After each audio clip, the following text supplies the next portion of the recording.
Good evening. My name is Erin Colburn. I'm the Pre-Health Advising Coordinator for the College of Health Sciences here at Boise State University. I'm joined with 3 panelists of individuals who've applied to medical school this last coming cycle and will be starting their next career in medicine this fall. And I am just thrilled. This is one of my favorite events of the year. It's the end of the year panel where you get to ask some really great questions of people who actually got through it and went through the whole process and survived. And they're here to tell you how excited they are to be able to start their next endeavor. I also have in the room with me, Miss Shannon. Oh, I was like, what am I supposed to do? Hi, my name is Shannon Kerr. I'm a pre-health academic advisor. I work very closely with Erin, and I do advise the sophomores and junior students.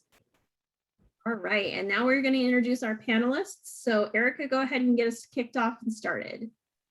Hello, everybody. My name is Erica Corbell, and I graduated Boise State in 2020 last spring with a major in kinesiology and minor in biology. I'm from Las Vegas, Nevada originally, and I got into A.T. Still University and Kansas City University, that's where I'm going to go, Kansas City University. And got like waitlisted for ICOM, but they called me and asked if I wanted a spot. But at that time, I had already decided on Kansas City. So that's a little bit about me. Sadie. Hi, everyone. This is Sadie. So I went to BSU and I graduated in 2017. So it's been a while, 4 years. I had a baby during my gap year and I got married, a lot of things, because family was, like kind of my priority at that time. And so I applied to medical schools last year and I got into a couple schools, but I decided to go to ICOM just because of family. Colin. Hi, everyone. Colin Hunter. I'm from Coeur d'Alene, Idaho. Graduated from Boise State in 2020 May, so this time last year. Feels like forever ago. I applied very broadly, and I was lucky enough to have the choice to go to the school, to University of Arizona Tucson. Still waiting on a couple schools. I'm on the wait list for a couple schools, but seems like University of Arizona will be my home going forward. So. Right, so I'll kick us off with the first question for you 3, and so you can answer it in any order that you all want to go. But what was the one piece of advice you wish someone would have told you before entering the application process? I probably would say, Sadie, you can go first if you'd like. It's okay, you can go. Okay, I would probably say, and even though people had told me, I didn't completely comprehend, the answer was to start my essays like super early. They are so draining and a little bit exhausting, and you have to revise like all the time. So it took me probably a month to solidify my personal statement with like so many edits. So if you're applying this cycle and you haven't started your applications yet, you should start it like now, as far as like writing your experiences down. And then also when you write them down, don't say I was a CNA. So I said, I'm a CNA. Don't say, I did all these tasks as a CNA. Explain like why that was important to you and like what you learned from it. That's how you should write going forward. So I kind of have the same advice, just in my case, I think I took my sweet time writing my secondary applications, because once you are done with your first primary application, you think you're done and you're like, oh, now I can relax. But then you get secondary applications almost every day, depending on how many schools you apply to. So for me, that was new. And I was like, oh my gosh, now I have to write 13 plus secondary applications, and each one of them come with multiple questions. So I feel like it might be helpful to start early on in the application process with those essays. And again, you can, it will help you if you start with your personal statement earlier too, because then you kind of can mention something about your personal statement, and it kind of gives you an idea how to write those kind of essays, because they are specific essays. They're not just any type. Like you have to really think about them and invest a huge chunk of time. I could reiterate the essays and how important those are. So I'll kind of switch gears. For me, resources was a big thing. So understanding what's out there for me, whether it be Student Doctor Network or Reddit or my peers that were going through the process with me. I was lucky enough where I had one of my closest friends. He went through the process last year around the same time. So I was able to bounce ideas off of him and, gather thoughts and things like that. But start now just thinking about, resources and, what does the application process look like? What is AMCAS? What is AA commas? What is all these things that you have to master in this short time? And just knowing those different resources inside and out, and kind of maybe even, again, start writing your essays, handing those to people that you trust, whether it be a physician or Aaron or a professor or a friend, just to gather their thoughts and things like that. Because I think all three of us can say that we wrote our essays and our personal statements over and over and over, and they changed a lot throughout those rewrites. So I would just say, understand your resources and just keep writing. All right, I kicked it off. Who wants to ask the next question? You could ask them about interviews. You could ask them about the application, the primary. You could ask them about their test. You could ask them about their experiences. Anything. Let's hear from you. Can you just let it go? You can do it in the chat too if you need to, but it would be really great if you could ask it vocally. I have a question. Sure. So I'm wondering what is everyone's meaningful experience that they had and that they listed in their application. So Tabarak's question is what were one of your 3 most meaningful experiences that you may have indicated on your application?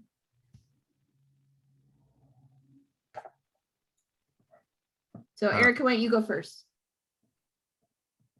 A little underprepared. I should have pulled up my application, my original application, because it's been like a few That's how months. many essays they write, folks. That's how many things they write about. Just documents upon documents. I think so I try to spread out my 3 most meaningful experiences, and I can post this in the chat too, but on the AACOMAS or AAMC website, there's 15 core competencies that medical schools are looking for. So I just wanted to throw out before I answer completely that your 15 essays should tackle all these competencies. One experience can have multiple competencies, that's fine, but they should be included somewhere because they're gonna be looking for those. But I think the one I'll tell right now for one of my most meaningful experiences, I use as a personal failure experience. And so it was kind of this experience that I had. I'll briefly explain it. It was a class that I took, was really hard. It really changed how I saw myself and how I defined success and how I was going to prepare myself going forward into medical school when I wouldn't be able to achieve straight A's all the time anymore. And so I kind of used that experience on how I grew and changed as a person. And what my new takeaway from my failure was, I used that as one of my most meaningful experiences, because to me, it was I wanted every school to know this about myself, because some schools on your secondaries will ask you for, define a personal failure that you've experienced in your life. And you can use similar experiences and situations, but other schools might not ask that question. So you should choose your 3 based off of I need every school to know this about me because it's a defining moment.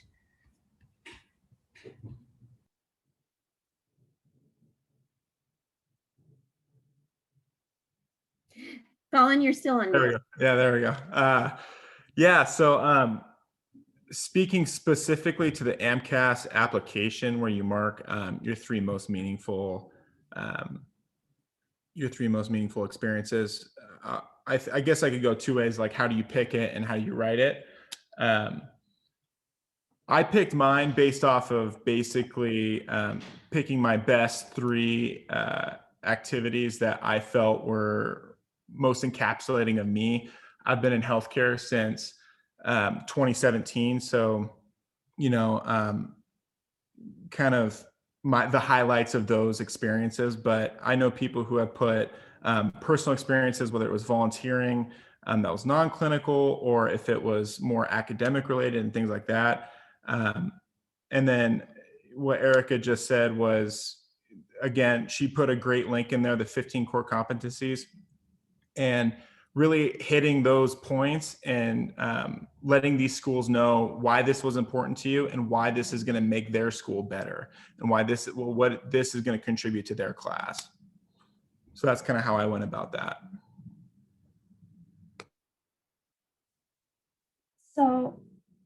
So for me, it was a little different because when I went to that website, I looked through it and I was like, when I look at it, this will just confuse me. And so what I did was I just went off based on my experiences, like my personal experiences. And I really focused on the relationships that I built over the years, and especially in my work experiences. Like I worked as a CNA, I worked in the hospital, and I worked also in a nursing home. So I really, I really enjoyed working with the elderly, and I built strong relationships with some of them that I still visit after 3 years. And that's what I really focused on. And there were some stories that are a little bit private and I'm not going to mention right now, but, just going off on that, I think that's what also a lot of my interviewers, they appreciated that part, because I was very personal. And don't be afraid to be personal.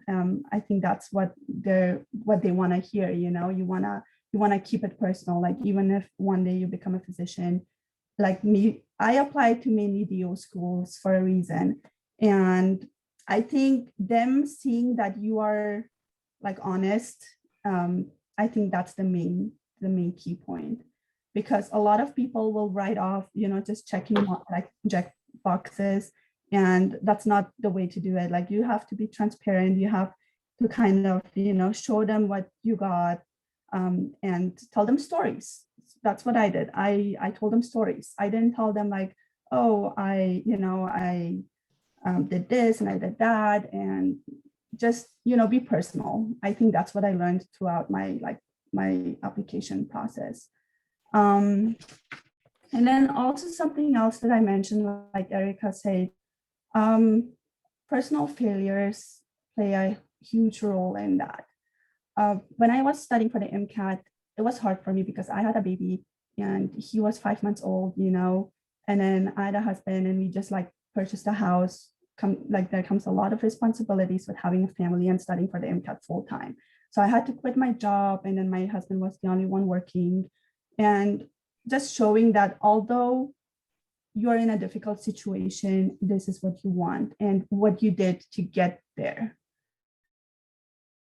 So I had to do a lot of sacrifices, missing out on dinners with my family, missing out on birthday parties, and just having to get up in the morning, get my baby ready, and then have my husband drop him off at my parents, and then just studying from 8, 9 till 5 p.m. Consistently. So you have to be consistent. You have to show that it's something you really want. And I think if you're honest, they will see that. And to kind of elaborate on Sadie, she makes a great point where you don't want to just tell them your experiences. You want to show them why those were impactful, and how they bettered yourself, your community, what that would bring to their school. I think one of the things that I struggled with early on was writing about these experiences to where it would capture someone's attention and say, oh, wow, I could understand why that was meaningful for him. So I think, incorporating those stories is a great way to do that. Right. It sounds like the answers to the questions were to show, not tell, Mhm. and to be really reflective in your experiences, to be positive and but express challenge in a true form, in its truest form, without being negative about that, those feelings. It's okay to fail. They know you do. They are looking for resiliency. And I think there is, throughout the application process, in my experience from working with students, there's different places to do that.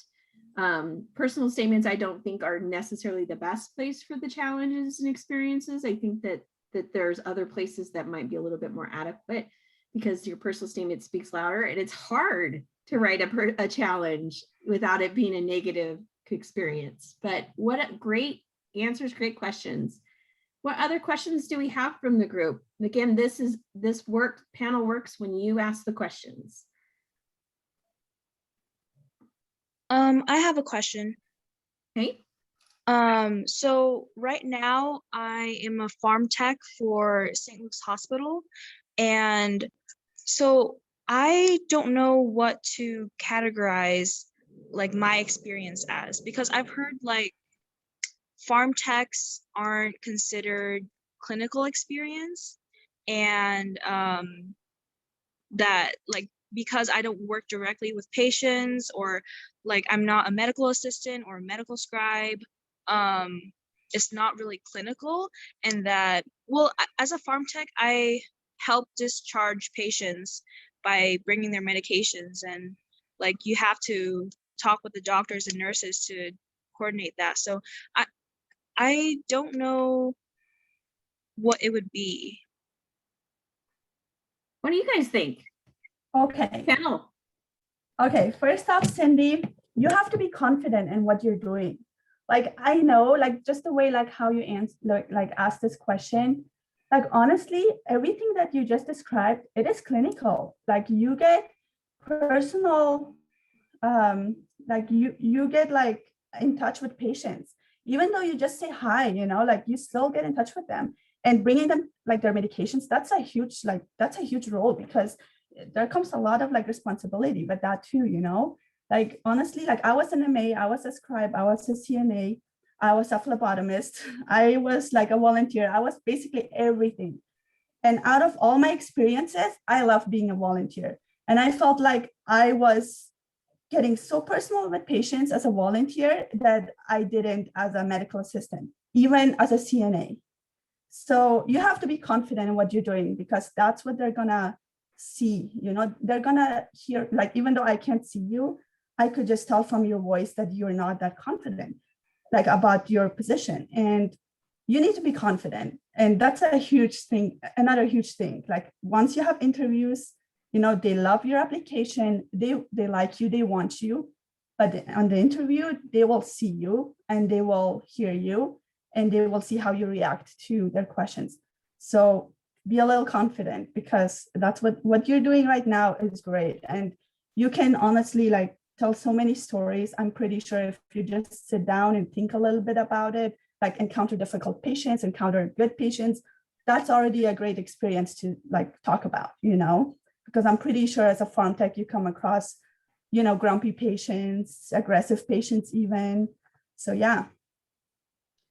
I think though, Erin, I understand there's a good response, Eddie, but I understand the question in two, because the student is trying to filter out those things that are the hands-on patient care, where I am actually doing perhaps moving, lifting, hygiene, those kinds of patient care experiences, versus the ones that are a little bit more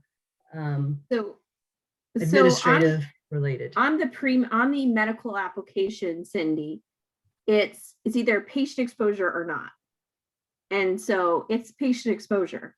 You could also classify it though as work, you know, like just work, health related work experience.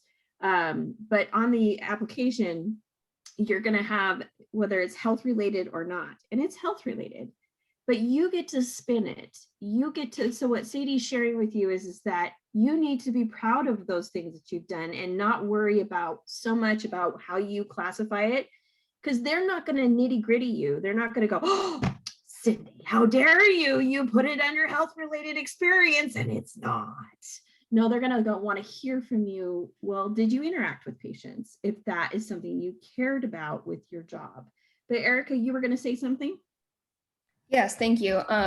Yeah, I agree with all what you're saying. And I just looking at my AAMC application, and when it says if you're getting paid for it, it says paid employment, and then you can select medical / clinical. So if you're concerned that's not quite clinical, it's definitely medical.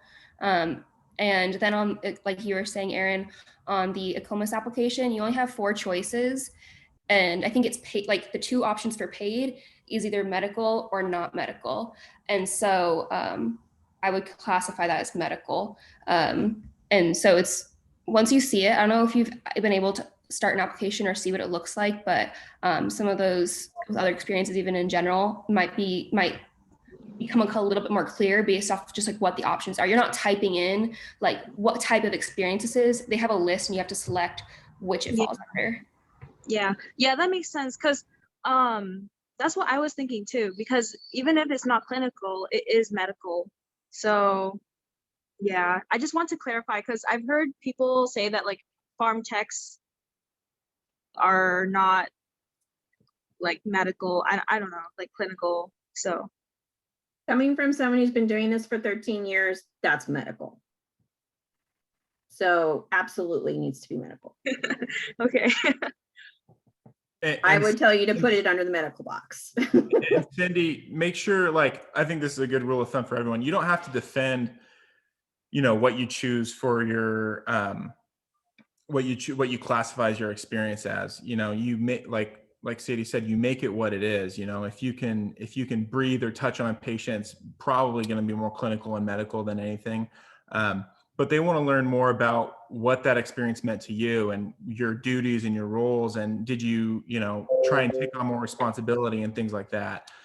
They're not looking to nitpick you and say, oh, that doesn't count, like cross that off. We're not going to look at that anymore. It's more about, what is this applicant done and why is it meaningful to them? And can they express what they learn in like a thoughtful way?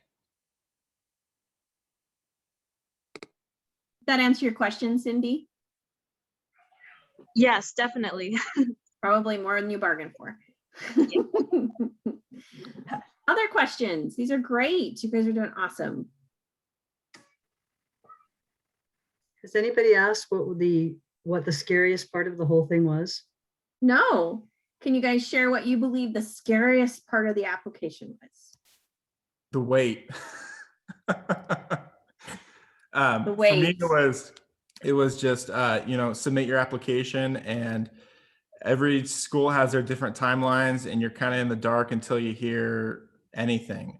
No news is good news most of the time, but also it can mean you've been quote unquote ghosted. So, I think, that was probably the scariest part for me, but to mitigate that, you stay busy and you just keep on doing what you're doing. Yeah, I probably agree with that. I started panicking. So I just got in probably about a little over a month ago, probably right at the end of February, I think I got into Kansas City. And I was panicking, like full on, like crying, like, oh my God, what's going to happen to me? And so at that point, towards like the beginning of February, I just threw some extra applications in there. Like I was, throwing that Hail Mary, like, cause I just didn't know. And everyone I kept talking to was like, just wait, you'll see, you're fine. Like it'll work itself out. And so luckily it did, but it's just like, it gives you like a heart attack because you just don't know. And I think it was good for me because I like to be in control of everything. I'm one of those people. And so it was good for me to think about, okay, what do I do if I don't get in this cycle? Because it does happen to people, and it does not mean that you're not qualified at all. I think this year they've said that this was like the record number of applicants submitted for medical school. And so like, it does not mean that you're bad or underqualified or that you shouldn't be doing this. So for me, it was helpful to think about like what next and like, what can I do? And also for some schools, like for example, I applied both DO and MD schools, and I didn't have a letter of recommendation from a DO. And I was able to get a shadowing experience in October after I submitted my primaries and some of the secondaries even.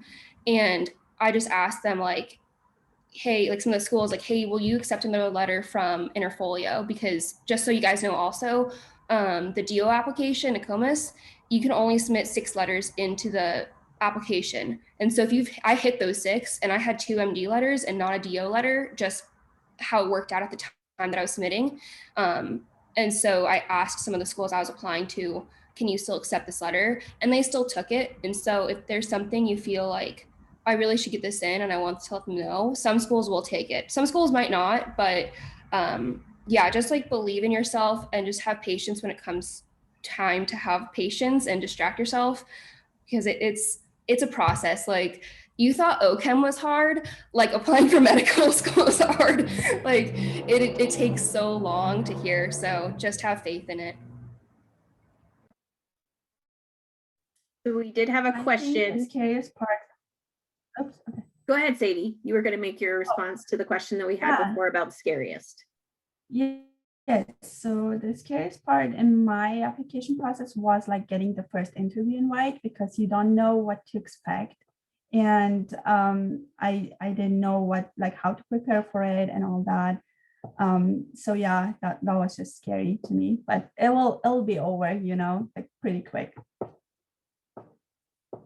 So we had a question in the chat from Cindy, and it was, when did they reach out to students for interviews? So when did you all start to receive your interviews? And maybe that might help to kind of maybe share when you submitted your primary and secondaries, and kind of give them a little bit of a timeline of what kind of to expect with interview invitations. Yeah. So I'm very meticulous, where I have a spreadsheet where I submitted on this date, my secondary was under review on this date. So I have the dates in front of me. The first school that I got an interview invite to was on August 7th. So that was surprisingly early. I wasn't expecting to hear anything until October. And then I got the interview in October, and I was accepted on the 30th of October. But it all depends on where you are in that school's pile. So they have to review all these applications and determine, who's going to get an interview. So I think the rule of thumb is just always early is better, but you want it to be quality. So I would say that everyone's experience is going to be different. It depends on when you apply and what schools you apply to and how broadly you apply. But that was the earliest that I got, and the earliest I've ever even heard of. So that's how early I think is where it goes, is August. Oh, and when did you submit your primary? So my DO primaries all went out on July 5th. And then all my MD applications were submitted on August 5th. So there's a month in between. So Sadie, when did you submit? And Oh. when did you get your first interview invitation? Sadie? Okay, so I submitted my primary application in July 2, because I took the MCAT later. And then I got my first interview invite mid-August as well. And then I interviewed like just a couple weeks later, like end of August, and I got my acceptance early September. So that was for the first school. But then interview invitations, they just keep rolling like throughout the year. And I actually got my last one in March. So yeah, but I already decided. Erica, when did you submit? And when did you get your first interview invitation? Okay, so don't do what I did, because I was under a lot of stress. I'll say that first. So I have a learning disability, so I needed an accommodation on my MCAT. And because of COVID, my MCAT got rescheduled like 3 times. And so I didn't even take it until the end of July. And what I should have done was like have my application already like set, my essays answered. Like I should have been working on those like in April, May last year, but I wasn't, because I was freaking out about the MCAT. So like, I feel like if like you could just follow not what to do is like what I did. So hopefully this will help you avoid certain things. So I didn't submit my primaries. I took my MCAT July 31st. I didn't submit my primaries until August 10th probably. And I thought like, so also if you're not going to have time between your primaries and your secondaries. And like I said in the chat, I think I applied to like just about 20 schools, and I got secondaries for every school. And you can use some of the essays that from the secondaries for other schools, but often they're very specific and like you have to tweak. I tweaked every essay I wrote. I never copied and pasted and just submitted it. And so I submitted my secondaries like just over the course of a few months because I had so many. And I also decided to pick up a job right after I submitted my primaries. And if you're in a position to just wait and like get your secondaries done and then get a job, I recommend doing that because I didn't know like how much work it would take to do all my secondaries. So over the course of from like August to like I was finishing secondaries in like December and January. And actually one of the schools I got into, I submitted my secondary, I think like January 1st or something. And then I luckily got an interview in the end of or like February, I think in February. And then I was accepted. But so like, it can happen. Like you can have like, and I didn't submit that secondary until a little bit later because I was like, oh, there's no way I'm going to get in here. And then I got in like, so you just, I don't know, I'm probably covering a lot of bases, but you, one, don't know who's going to accept you. So if you have the option and you want to apply to schools, apply to as many as you can, but also expect to get secondaries for all of them. So if there's a school that you're like, absolutely not, I hate this, like, no, thank you, don't apply there. But other than that, try to apply as many as you can because you just don't know who's going to say yes or no to you. So yeah, my process took a long time. And then I got, accepted to Kansas City at the end of, what did I say? Like end of February, I think I heard. Yeah, something like that, beginning of March. And then the second school a few weeks after that. So I hope that helped. And this was a very augmented cycle. I mean, it was very different than it's ever been. Schools typically transmitted the first applications to medical schools in late June. And because of COVID, we didn't do it until July. But one of the things that's really important that you all hear is that Colin and Sadie applied early and Erica wishes she would have applied earlier. And so early is best, but right, Colin, what Colin said is correct. You want an accurate, complete, and full, all your I's dotted, all your T's crossed application. And I will say, I worked with Erica all summer, and I know how hard she was working to get things in order to be where she wanted them to be. And so she had a good application, and that's probably why it turned out for her. But I also feel it's really important to be aware, you can't win the lottery unless you play. So if you don't put your application into a school, you won't get into it. And so I do think it's helpful to know, spread your net wide, but also don't apply somewhere you would never go. I mean, the last thing you want to do is be only accepted to that school and have to turn them down because you really don't want to go there. That's crazy. So it looks like there was a question in the chat about how many schools, and it looks like between our three panelists, we had an average of somewhere between 14 and 25 schools. The national average in the US is 17. The Boise State average, because, hey, we know it costs money to apply, is somewhere between 13 and 15, but these folks threw their net as wide as they could and applied to multiple schools. They did, it looks like all three of them applied to both DO and MD schools. And that's a good thing to do and consider, but it is a choice. And I've had applicants who are in the application pool this year that have only applied to MD or only applied to DO. It is your choice. So hopefully that answered your question if you didn't see it in the chat. What other questions do we have for the group of panelists? I saw one about early on, it's how many months did you spend studying for the MCAT? I think we can all agree that this was the weirdest cycle I've ever heard of, where I took the MCAT November of 2019 and then planned to take it March of 2020, a quick turnaround, but it kept getting pushed off until June. So I ended up going in late June. I sat for it late June, my second time.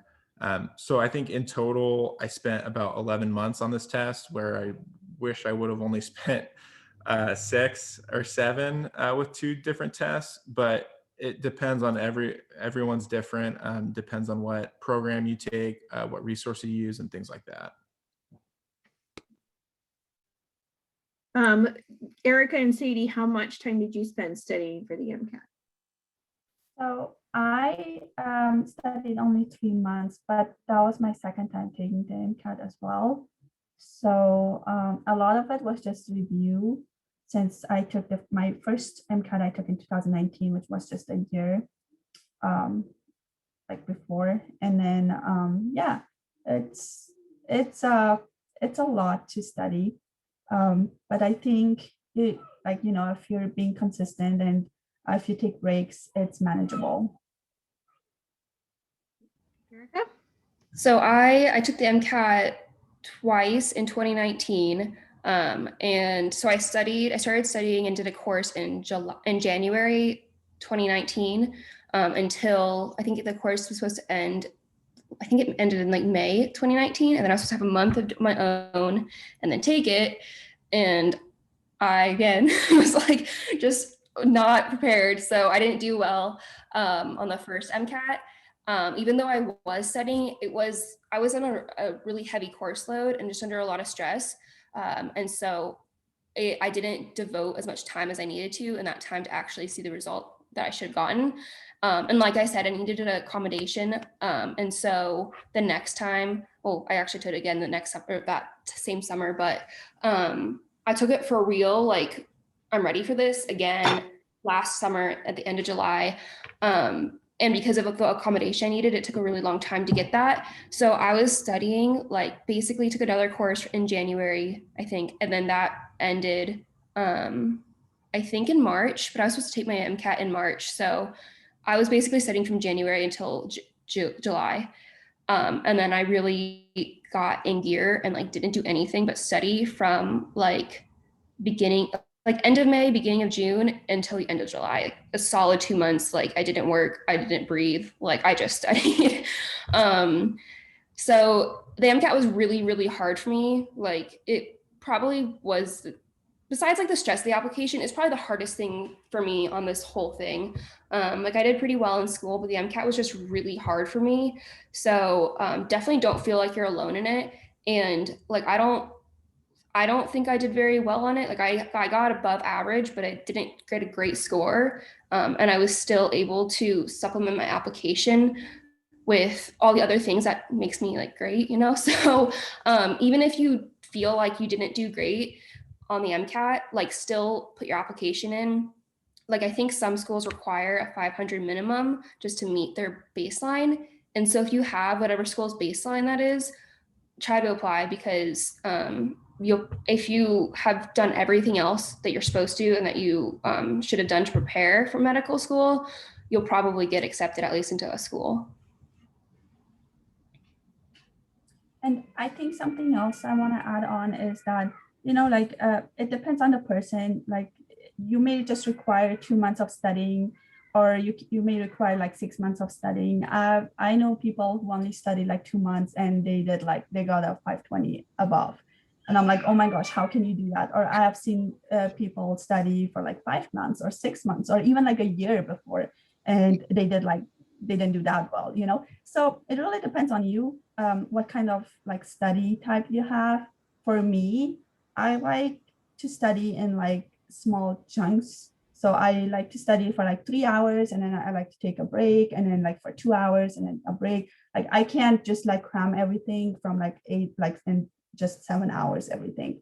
Like, for example, I'm just going to give an example. My sister, she's a medical, like she graduated now from medical school, and she studied like only 2 months, but she studied like hardcore. Like she would go at like 6, 7 a.m. and then she would come back at 6 p.m., like a full 12 hour. And I can't do that. So, you know, you have to kind of look at yourself and ask yourself what works best for you, especially if you have family or other responsibilities. We also have thank you so much, panelists. So we also have a question about what were some of the factors you used to decide which schools you applied to? For me, the first couple things that come to mind are just stats in general, to make sure, you know, you don't want to be applying to Mayo Clinic when you have the MCAT score I did. So, so I looked at, there's 2 things: Choose DO Explorer And that's going to give you a lot of information about average MCAT, average GPA, and there's good filters and things like that. It's a good search engine, and that's for DO schools. And then there's the thing called the MSAR, and that's through AMC, which you'll have access once you establish your AMC account and then you buy the $20 subscription. But that will give you MCAT score, that'll give you demographics, that will give you work experiences, everything broken down for each school, and like what even down to like military experience. So those were the biggest things that I initially screened for. And then I did a lot of research into the specific schools and, you know, what programs I felt that I best fit their mission, you know, reading about the schools, looking through Reddit and other things and seeing, you know, which schools fit me best was my next main factor. And then kind of going forward with those and then submitting that blast application submit to all those schools. Yeah, I'd say finding the right fit and using those tools are a huge help.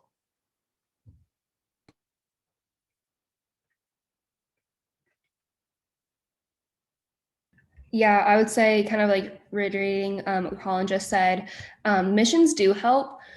A lot of them are very similar, but some aren't. And so like I remember looking, I think it was the University of Michigan. I don't know why I was looking at that school, but I just happened to look at the mission and it was like heavily about research and like new innovation and stuff, which is great. But like I'm not somebody that's really going to be going into like medical research. Excuse me. Like I think that's great, but it's just not something that like I'm super passionate about. So like even if I had the score to apply, I probably wouldn't have because it just didn't make sense to me. So the mission can help.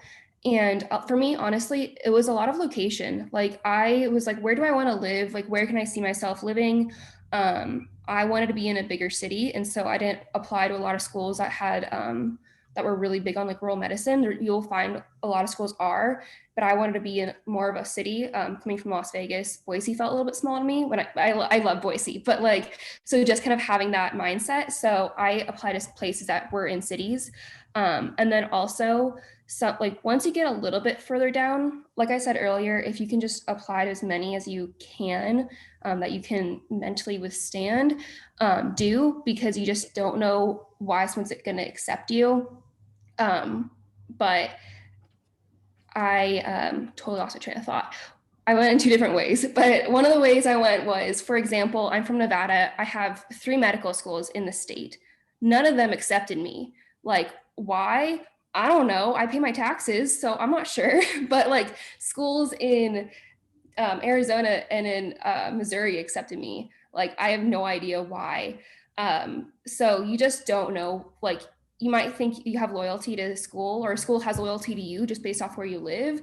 And that's not necessarily true. So apply everywhere. And then also once you get a little bit down the process, for me, what ended up being the reason I chose Kansas City over the other schools I did get accepted to was a lot of the program. Like I felt, and the interview, a lot of people said, feel the interview, like see if you enjoy the people you're talking to, if you can make conversation, if you feel like comfortable, like it's kind of like when you visit a college for the first time and you feel like, oh, wow, I could see myself here. Like, it's kind of like that too.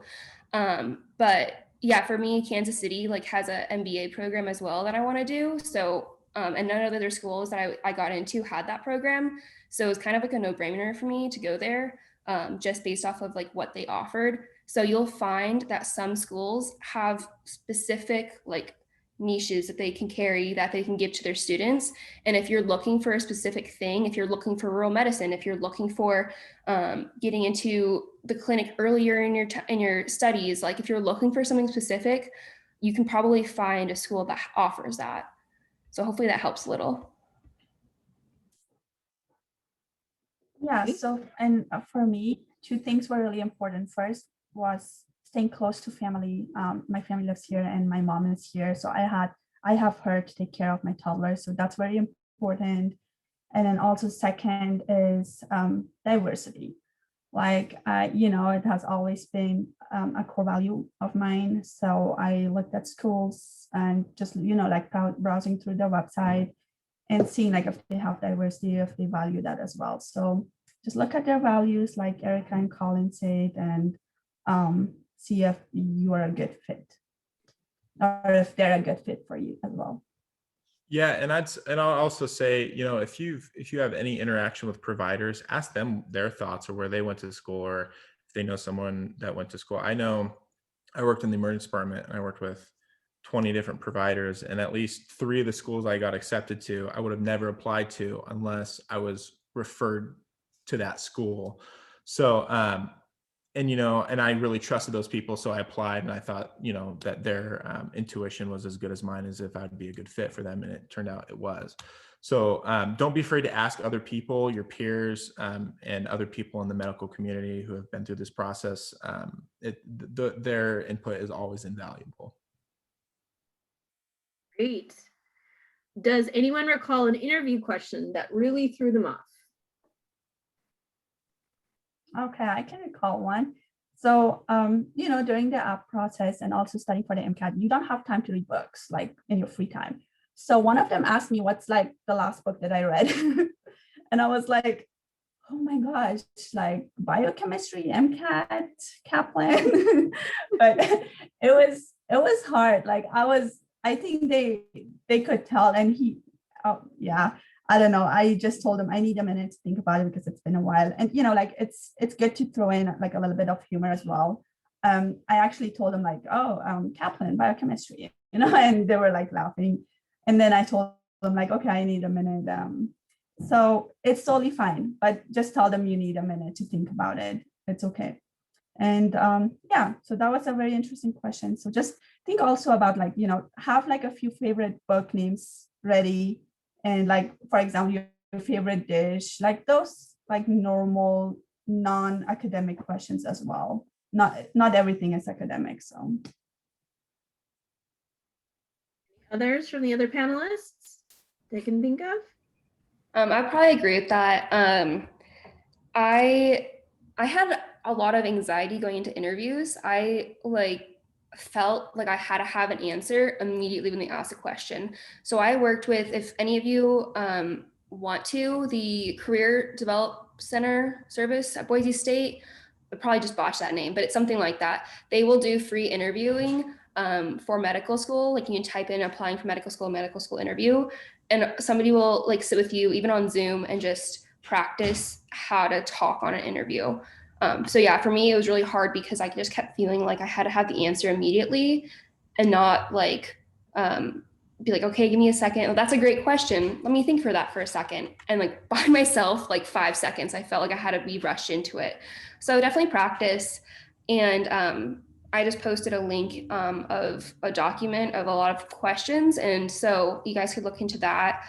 Just practice. Like, and for some of those bigger ones, like, why do you want to go to medical school? Like, basically know what you're going to say. Like, you don't have to have a script and like word for word, but like you should have your story in your head and be able to say it confidently.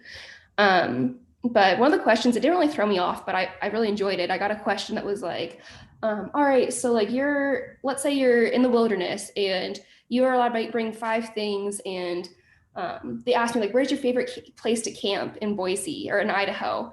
And I don't even know which name I told them. I just told them a name that I've never been to, and I didn't know exactly if it was real, but I figured that she wouldn't know either. And I just went with it. And then I was able to just, you know, explain like why I'd want 5 things. So if you get something like that, they're not really looking for, you know, like what exactly you would bring, because they really don't care, but they're gonna look at like why. And then, so when you're giving an answer, explain why this is important to you. Follow up with the why. It's not just, I want a purified drinking straw. It's, I want a purified drinking straw so that I can drink out of any of the water and then I don't get dehydrated and pass out, or whatever your answer is. So yeah, you're gonna have to think on your feet a little bit quickly, and that's something that you can practice. But when it comes time to do it, try to relax, let yourself breathe and give yourself a second, and then explain kind of where you're coming from for your answers.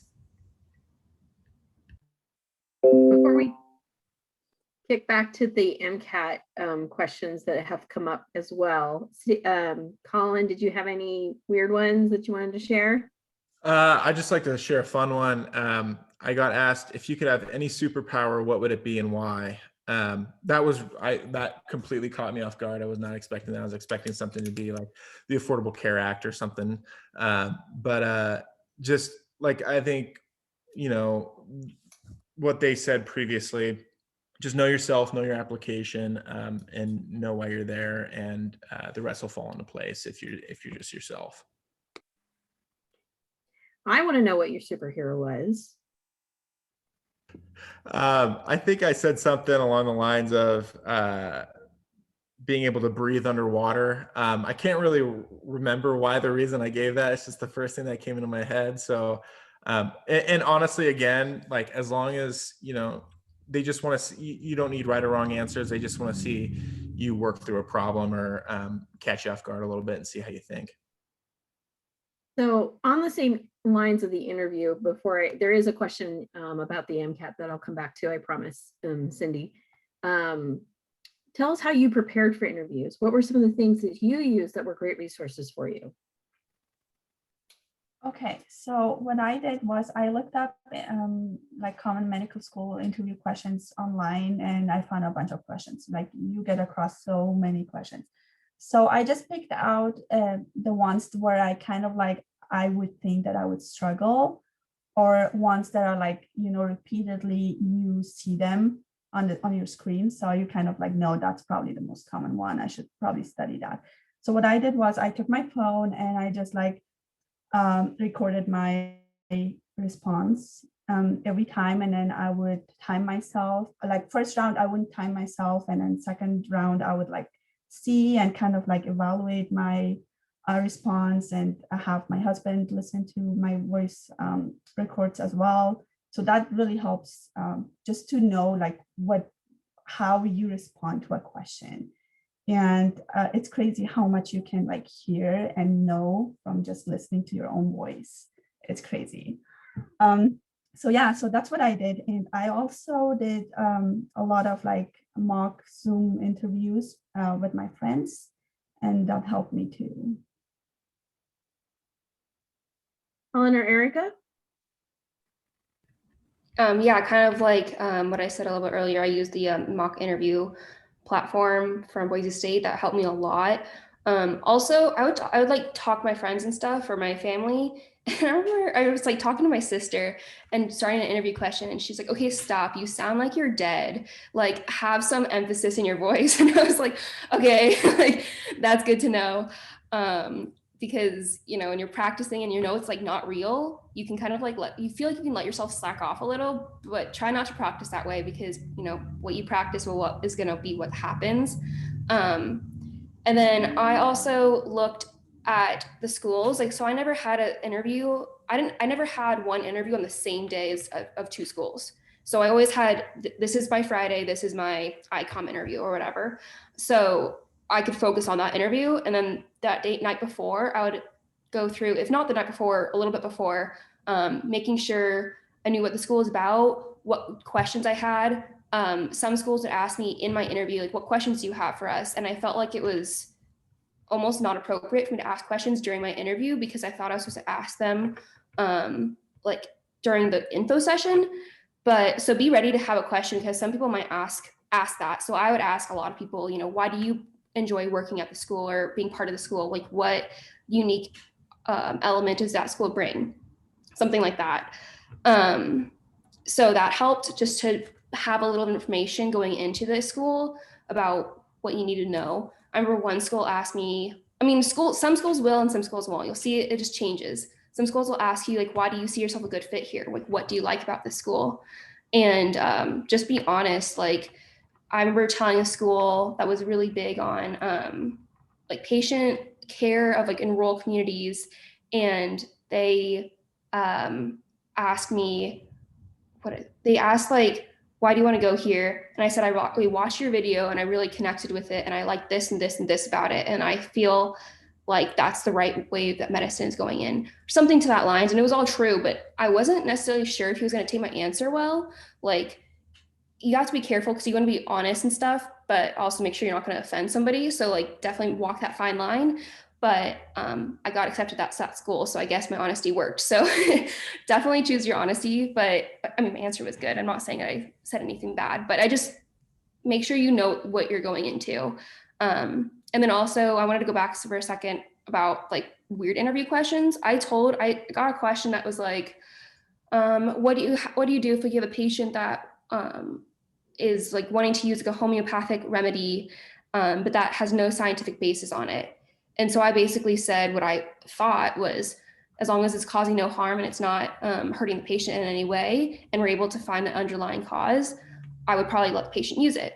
And the person that was interviewing me basically came back at me and said, no, you're wrong. And then I was like, okay, well, what do you mean by that? Like, how would you approach a situation? And so he told me, well, you have to consider like if it's masking any underlying conditions. And then I just came back and said, yes, I agree with you as long as it's not masking any underlying conditions, as long as there's no actual harm to the patient. I still believe the way I approached it originally. I understand where you're coming from, but I was really taken aback that like he just basically called me out and said no. Like I was like, oh my God, like I just botched the interview. But have confidence in what you're saying, and if you change your mind, that's fine too. But like that might happen, and so you gotta have to be prepared in case somebody comes back at you and say like, no, you're not right, and then you have to defend yourself. So don't be afraid to defend yourself. So the question was, how do we prepare, correct? Yes. Okay. So there were a couple of things that I did, you know, kind of going in this process. I kind of know, I knew my strengths. I knew my application in and out, and I felt like I feel like I'm a good interviewer in general. So one of the things that I tend to overdo is over prepare for things. So, you know, a night or two before, I would start, you know, Googling the school and looking at the website and kind of getting a feel for what I'm going into. And then the night before, I would write down all my experiences. I would write down some quick, just bullet points of, you know, what did this mean to me? What did I learn from this? Some leadership experience that I got out of this, and things like that, and kind of just almost, it's not even like a confidence booster when it is, but remembering all those things that you've done to get to this point and present yourself to them and with confidence, kind of like what Sadie was saying, and really putting yourself, and then along those lines, I would also go to Student Doctor Network and search the school, and from previous interview years, they'll list the type of questions, like what's the most interesting question you got, what's the hardest question you got, and things like that. So they'll have like sample interview questions from that specific school. And I didn't always get asked those questions, but sometimes one or two came out from that list. And that was always helpful because I kind of had an idea of what I would say. But again, just be your genuine self and know your experiences in and out. And really try and, you know, not only sell yourself to the school, but make them sell to you a little bit, and ask those harder questions, and really try and find out if the school's a good fit for you as you are for it. And the interviews will really reciprocate that and appreciate that. I want to add something. So, you know, at the end, they ask you if you have any questions for them. So one of my always favorite questions to ask them is, would you want your daughter or son to go to this school? And I think that question always kind of throws them off, because they actually have to think about it. And so yeah, that's a good question to ask. What it sounds like everybody's sharing with us tonight is the panelists are talking about preparation, how important that is, and that there's lots of resources at Boise State and in your own circles to getting that support. And also that you need to come up with some of your questions too, because it's just as important to ask them questions, because you are interviewing them too at the same time. So I'm going to keep us going because we can always come back to this one. But I promised Cindy. So Cindy had asked a question earlier about what were the classes that you felt prepared you most for the MCAT that you took at Boise State University or somewhere else?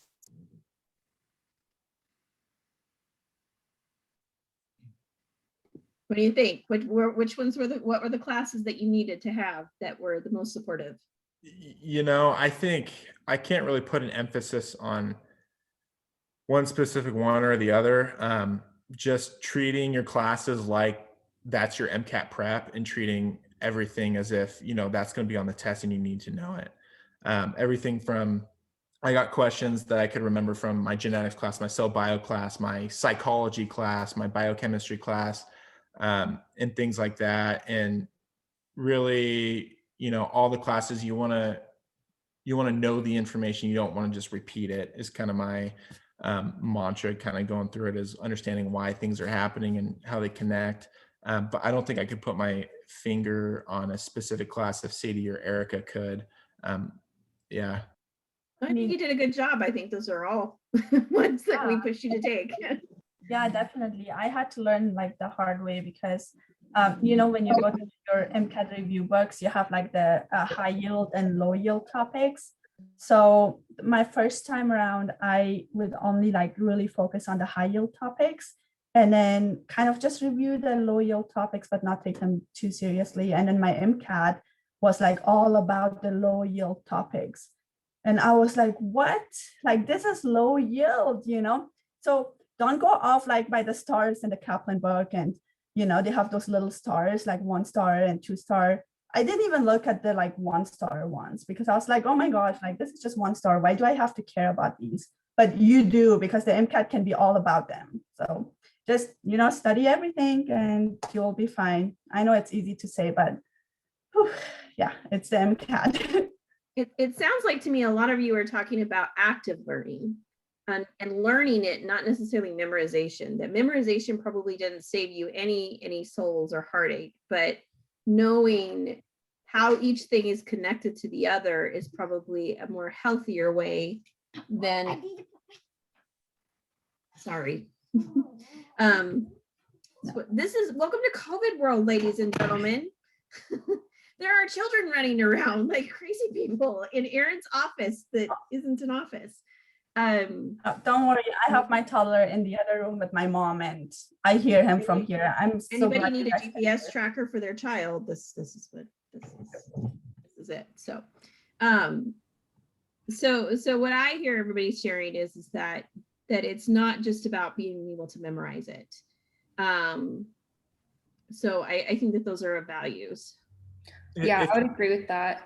Kind of like you guys are all saying, to like study and try, like all the classes really do help.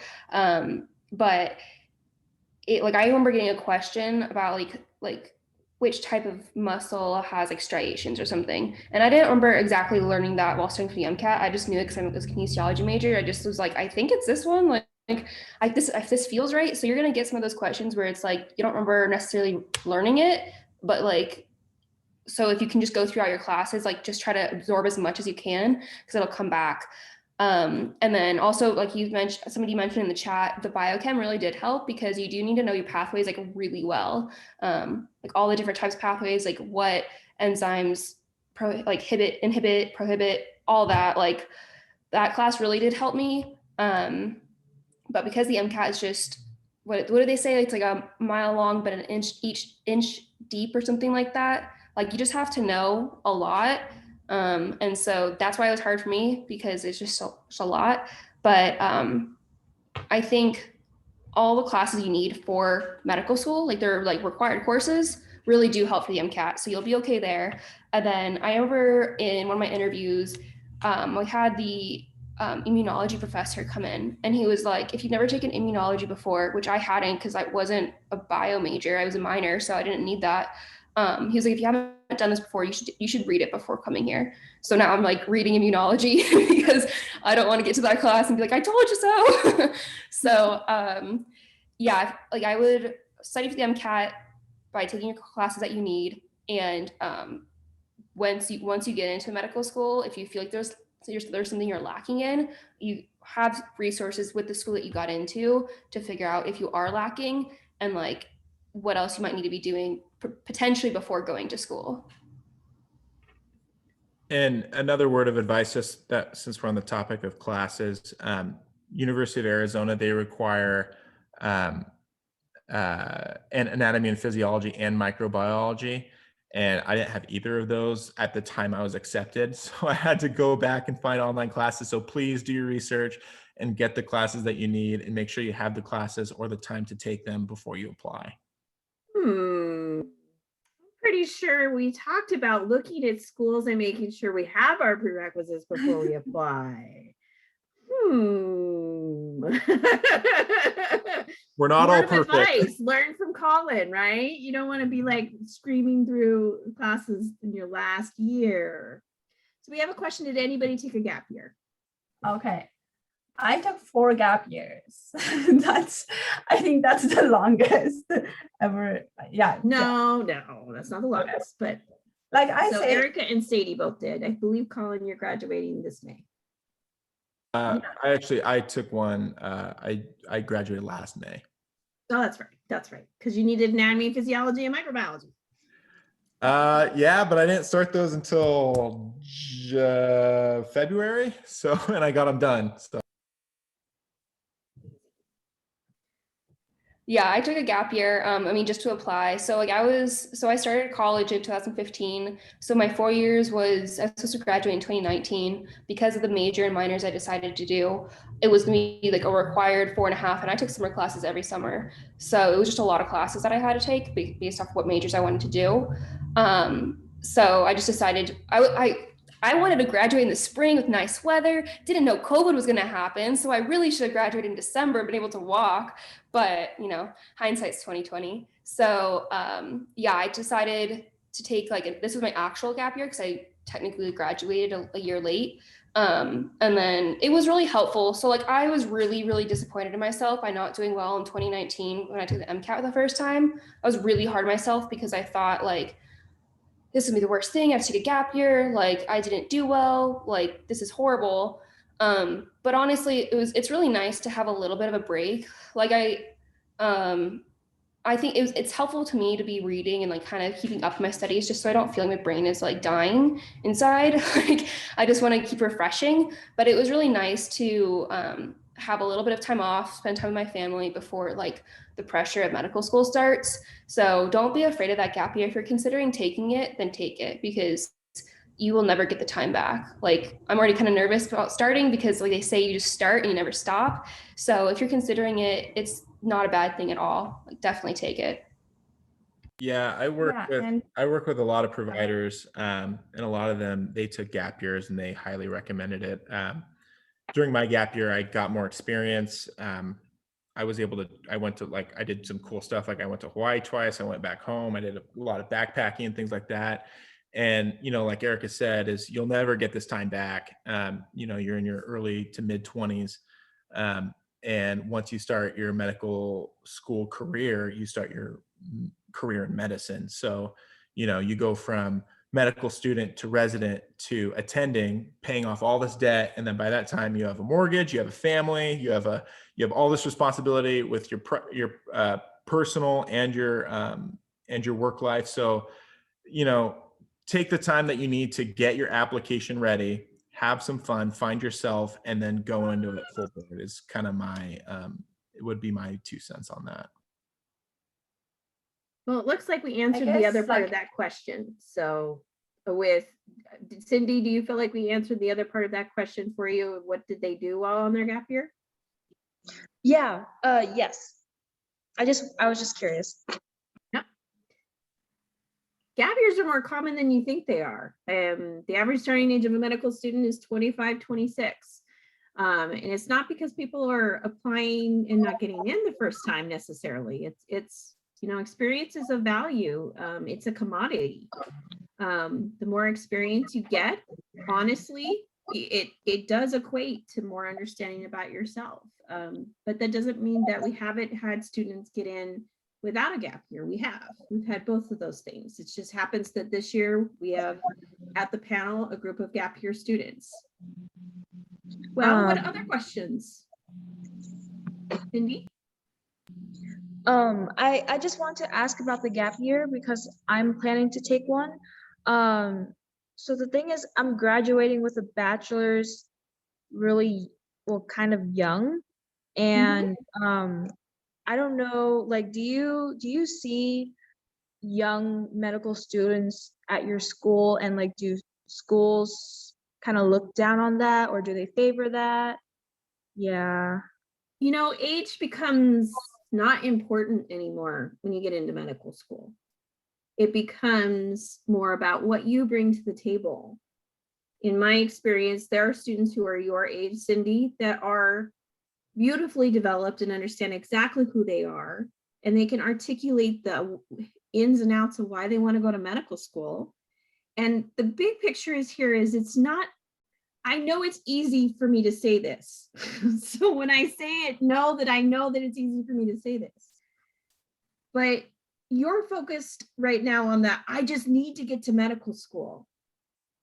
But every single person on the panel is focusing on now probably being through the process, going through the application process. It's, I get to go be a physician. I get to go learn my next career. And so their age isn't what's important anymore. And medical schools aren't going to focus on that. You have to be 18 to practice medicine. So, you know, there isn't people going to medical school before 18. But the age range is somewhere between probably 18 and 40, 50. Okay. So keep that in mind. I would say that they're going to be amongst peers. Competition goes away. And now they're going to be a community of people wanting to be physicians. And I will tell you, as an advisor for Boise State, I want you all to be in a community. I don't want you to compete against each other. These three individuals are going to medical school at the same time. And they can rely on each other if they want it. And so that's what I would say. I don't think age is a factor. I think experience is a factor in how you articulate that experience for me. But what do the panelists think? Yeah, so just go ahead, Go, Sadie. Sadie. so just speaking from like experience, my sister, you know, she got into medical school a little older. She was 28, I believe, and then now she's a resident physician. But in her class, she had her best friend was actually 1 year younger than me, and she's 6 years older than me, so 7 years younger than her, and she was her best friend. And they relied on each other. They studied together, you know, and it doesn't matter. Age really doesn't matter. And now she's 27 years old and she's a resident physician. I would say, kind of going off that, but also more of like a little twist of like gap year in itself. So, so you can do a lot of things in your gap year. Like, I do really recommend making sure at least your secondaries are completed before potentially starting a job if you can wait. Like, it was just really hard for me working a full-time job and then coming home every night and trying to like write essays. It was just really hard. But you know, if you have to do it because this is what you want. So, you know, make it work. But so yeah, it really depends on what you want your gap year to be. Some students have like, and some students will choose to do a master's in like medical sciences at some sort of university to help their chances getting into medical school. So I was contemplating doing that sort of program, like a 1 year like master's program to help my chances getting in because I was so nervous. A lot of schools said if your GPA is really good, you're probably fine. If like, so my concern was because I had a really good GPA, but a really not great MCAT. And they were kind of like, that's not going to help too much. So that's why I decided not to do it. But had I done it, I probably would have felt great for medical school. I might have been more stressed this year, but that's an option that you can do that if you'd like to, if you think that's gonna be helpful for you and making your application more well-rounded. If I would say also if you end up not like wanting to take 2 years off, that might be even a better option just because then you have more exposure into hard sciences and they can show that you can handle it. And also at certain schools, if you do it with their school, most of them with just their school will give you an interview at that school. So that's an option. But I just decided to like work during this gap year and just like spend time with family. But I think if you have your experiences and you're able to convey those, like you'll be fine. I know a lot of people who are younger than me who have been in for a year already, and they're fine. So you just have to make sure that you can present yourself pretty strongly. Yeah, I'm not quite sure about younger applicants, but I do know that they are out there. Like you will most likely be one. You know, my roommate is 28. He just got into medical school too, and you know he's very excited about his career. I worked with an attending who was 37 years old, 7 years out of residency, and he went to medical school with his mom, and she was 52 or 51, I believe. So you know, medicine it's you know, it's weird in that it's a small community, but there's so much diversity within it, with age and things like that, where again, like Aaron was saying, it's more about maturity, what you bring to the table, your experiences, and whether you really want this or not. Um, and yeah, so that's my thing on the age. I think for the gap year, one thing that I had trouble with was there's no course catalog for a gap year. I've been in school since I was you know, since I was really young, and I never really took a gap year between high school and college. So you know, finding my hobbies that I was able to talk to in my interviews about finding my hobbies, finding what I wanted to do, what I liked. I worked a full-time job. I was able to save up some money, and now I'm set up to, you know, have an okay financial start, whatever that means, at the beginning of medical school. So there's a lot of different ways to take it, but you know, this is your time to be you. And I think, you know, I think it was Cindy. Yeah, Cindy, you have plenty of time. So I would say take your time. You're in a great spot. So we have time probably for about one more question. Who wants to have it? If you don't want it, I'll take it. What are you most excited about, panelists? What are you most excited about? And then you can add something. So I'm most excited about meeting my fellow classmates because, you know, like I'm going to ICOM and I feel like their student body is so great. Like I already know so many students that go there already. And then I also like my class also created like a Discord chat. And so we have that. And then we have a Facebook group, and we have actually already gone to a couple dinners. So I already know like a bunch of my classmates, and I think, and also because they already moved to Idaho. So it's, you know, I'm just really excited about connecting with them and forming study groups and just getting to know each other, because we're all in the same boat. You know, we're all gonna do this together and hopefully come out of this together. So yeah. Colin, most excited. Right now, I have mixed feelings. I'm really sad. I have all this no responsibility, but at the same time, I'm really excited to, you know, have the knowledge and the experience to help people around me. I don't know about Sadie and Erica, but I get questions all the time like, should I be taking this medication, or what does this mean? What did my doctor tell me? And I'm like, I don't know. I'm not a doctor. But I'm really excited to be able to answer those questions and get, you know, this dream started that I've had since I can't remember when, and it's all coming to fruition. So that in itself exciting, but also, you know, reflecting, I'm ready to kind of have a new start, and I've enjoyed my time at Boise State, and I'm ready to get going. Erica. Okay, so I'll answer what am I most excited for, and then I'll have like two other like insights just to share with people. But I'm probably most excited probably I'm going to Kansas City, which is a DO school. So I'm going to be getting osteopathic manipulative medicine. That's what part of the education you get as a DO. So I'm really excited about that, because I just really want to be able to use my hands and be able to fix somebody. Like my mom just hurt her knee and she's like, do you want to feel my knee? Like, can you fix it? And I'm like, I'm just really excited to be like, have magic hands and be like, oh, I got you, like wave my hands and you're fine. Even though that's not exactly true, but just, yeah, the knowledge I'm really excited for. And that's even what I said, like on my interviews and stuff, they'd be like, what are you most excited for?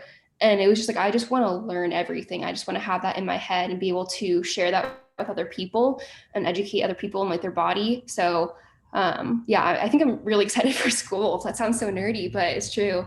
And then, yeah, I just wanted to add a few other things. So one, you're going to apply to a lot of schools and most of them are going to say no. You just need one school to say yes, and just have faith in that one school. It's going to be out there, and just keep thinking about that, because I sent in a secondary application and I got rejected by getting an invitation to apply for the pharmacy school. And I was like, are you kidding me? Like, no, thank you. So, and I got the email probably like a day after I submitted the secondary. So there's gonna be some schools that just leave a bitter taste in your mouth. So just try not to focus on those and move forward. For example, I applied for, I'm a Nevada resident. So I have 2 in-state schools that should favor Nevada residents. And I found out that the school, Reno, University of Nevada in Reno, they had 60 seats and they had 70 reapplicants. And so, and you'd think that people that are reapplying that want to go there are qualified applicants. So there's also going to be reasons like that where it's like, why not me? And you just might not understand, or there might just be like way too many applicants. So you're going to end up where you're supposed to be. I truly believe that. And then also when you're writing your experiences, I had a hard time because I felt like everything had to be a big deal. Everything had to make an impact in my life and be the game-changing thing that made me want to go to medicine. And that's not necessarily true on how to write that. Like that sounded very like hard on me to make it feel like that. But try to it helped for me to write all my experiences out kind of all together, just like, what did I do? What do I want to talk about? Okay, here's my really rough draft. And then go back through and add like, what did I learn? Why was that important? What was that meaningful to me? And kind of do that slowly versus like sitting down being like, this has to be my best draft. Like I have to convey all my feelings right now. Like it'll come. So that will happen for your experiences. Just don't be too hard on yourselves when you're writing them. And that's all. Well, I wanted to thank everyone in the room and the panelists and the students who came and asked the questions. This has been great. It's always wonderful to see how this all pans out. Colin had put in the chat that he's more than happy to talk with you all. And I will be plugging them anyway. They're going to get hit with me. I want them to have a semester of medical school under their belt before they get pelted. But usually I have them do an alumni spotlight and they come back and they share their story with our students in some form. So look forward to that. So I want to congratulate all 3 of the panelists. Woo! And I just got an email from Izzy. He's really sad he couldn't come, but he had a team meeting and it just didn't work out. So students, I will close out the room. So hang out. Panelists, I just have a real quick thing I want to say to you. So if you could just hang out until the room clears out. And please, please, please, please fill any of the students, if you have a quick question, Mason, you can certainly ask it, or if you want to, you can always email them or email myself and we'd be happy to. Okay. Okay. I am so proud of all 3 of you. I am so ecstatic for you. I know that you, all 3 of you, had your own trials and tribulations and challenges, and not all of them were in your control. And I want you to know how hard I know you had to work this year with COVID and everything else going on in your lives. And you are tremendous mentorship for these students. And so I want to thank you for your time tonight. I know time is valuable, but I am so grateful for you and I'm so proud of you. You may have received an email from me about the Instagram acceptance day stuff. Please, if you can do it, like if you can get it, we need a couple of them on there just so we can launch on May 11th. And then we will have an uploader that you can do it if you don't have an Instagram account. But we want to showcase you. We want to celebrate this exciting moment. So even if it's, I'm a future physician, but you don't know where you're headed because like some of you are on wait lists and kind of excited about seeing what happens, fine. But if you could share and do the GoPro, and you'll see an email from me just thanking you again for tonight. We're really trying to market this. And so if we get 6 posts, then we can pull the gallery into being. And then then it'll increase because not everybody's an Instagram person. I know. I'm not. I like to look. I like to go out and post on you all. But I do want to hear from you. I do want to hear from you how things are going. And please stay in touch. We certainly want to use you as advocates for students because you did it. You did it. And now you're on to your next thing. And I am so really, really proud. And I don't know, Shannon, did you want to add anything about, this is her first she's a Virgin Pre-Med paneler.